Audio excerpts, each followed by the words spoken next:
Magandang gabi po sa inyong lahat. Tayo magbabalik ulit dito sa ating munting channel. Ayan. Para mapag-usapan ulit ng coins kung magkano na ang kanyang presyo sa ating mga online selling. Isa naman tayong kolektor. Magandang gabi po sa inyong lahat. Ayan. Mayroon naman tayong pag-usapang barya guys. Ito po ay barya po ng France. Ayan. Ayan. Baka mayroon kayong mga ganyan yan. 5 franc po ng bansang France. Year 1971. Ayan guys, year 1971 po. Ayan ang kanyang year, 1971. 5 franc po ng bansang France. Baka meron kayo yan, mga ganito mga coins guys. Ayan, barya, bultuhan pa po ang bilhin natin sa mga ganitong mga world coins. Ayan. Pero pag silver yan, mahal po yan. Ayan, mag-send po kayo dyan. Ayan, ng mga picture po kung mayroon kayo mga ganito po.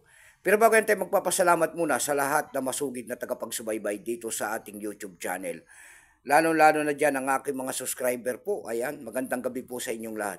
Maraming salamat din po sa nanonood dun sa ating FB page. Ayan, lahat po na nakapalo sa aking FB page. Thank you so much sa inyong lahat. Mabuhay po kayo and God bless.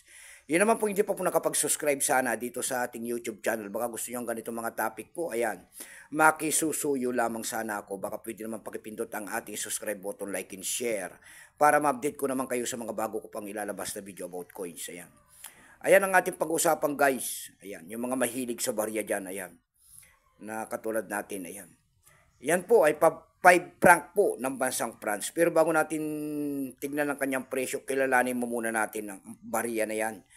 Issue po nito ay France po. Period po ay Fifth Republic, 1958 up to date po. Type nito ay Standard Circulation Coins. Years, 1969 hanggang 2001. Value nito 5 franc France. Currency, New Franc, 1960 hanggang 2001.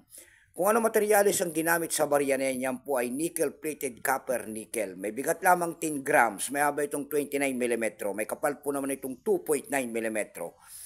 Orientation nito ay coin alignment. Itinigil naman ang paggamit sa barya na ito ng France noong February 17, 2002. Number N-8. Reference number KM-F-341. Ito pong year 1971, ito po ay 57%. Kung ilang piraso po ang ginawa sa barya na yan, ito po ay 142,216,000 piraso po. Ayan, wala pa pong may pakita ang ating France kung mga yan.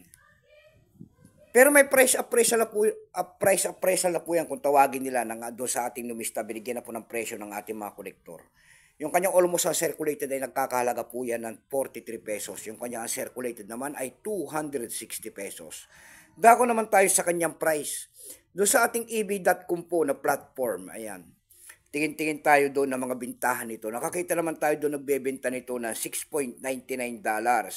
Nasundan po yan ng $4.99. Mayroon na rin tayo nakita doon na $4.10. Dako naman tayo sa Carousel PH. Sa Carousel PH naman po, mayroon tayo nakita nagbebenta nito ng 180 pesos.